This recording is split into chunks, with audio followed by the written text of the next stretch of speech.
మనకు తెలుసు గత వారంలో హరికేన్ మెలిసా అని చెప్పి ఒక స్ట్రాంగెస్ట్ హరికేన్ అట్లాంటిక్ ఓషన్లో వచ్చింది. ఇప్పటి వరకు జమైకాలో అంత పెద్ద హరికేన్ చూడలేదంట.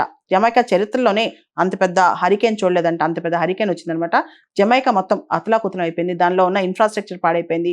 పవర్ లైన్స్ అన్ని కట్ అయిపోయాయి. ఎలక్ట్రిసిటీ పోయింది. ప్రజలు కొంతమంది చనిపోయారు. అంతేకాదు వాళ్ళకి బేసిక్ నెసిటీస్ కూడా యాక్సెసిబుల్గా లేవంట. కంప్లీట్ డిజాస్టర్ అనమాట. దాంతో జమైకా దీవి యొక్క ప్రధాని ఆండ్రూ హోల్నెస్ ఇది ఒక జమైకాలోనే ఎమర్జెన్సీ డిజాస్టర్ అని చెప్పి ప్రకటించారు. ప్రకటించడమే కాదు ఇమీడియట్గా హెల్ప్ లైన్స్ కూడా స్టార్ట్ చేశారనమాట.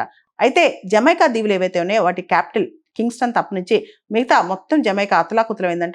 అంతేకాదు ఎక్స్ట్రీమ్లీ డేంజరస్ కేటగిరీలో కేటగిరీ 3 హరికేన్ గా ఈ హరికేన్ మెలిసాని అమెరికన్ నేషనల్ హరికేన్ సెంటర్ ఏదైతే మియామి నుంచి ఫంక్షన్ చేస్తే వాళ్ళు డిక్లేర్ చేశారనమాట. క్యూబాలో కూడా హరికేన్ మెలిసా వల్ల దాదాపు 1,40,000 మంది ఎఫెక్ట్ అయ్యారంట. చాలా మందికి రీహాబిలిటేషన్ హోమ్స్ కూడా లేని పరిస్థితి అనమాట.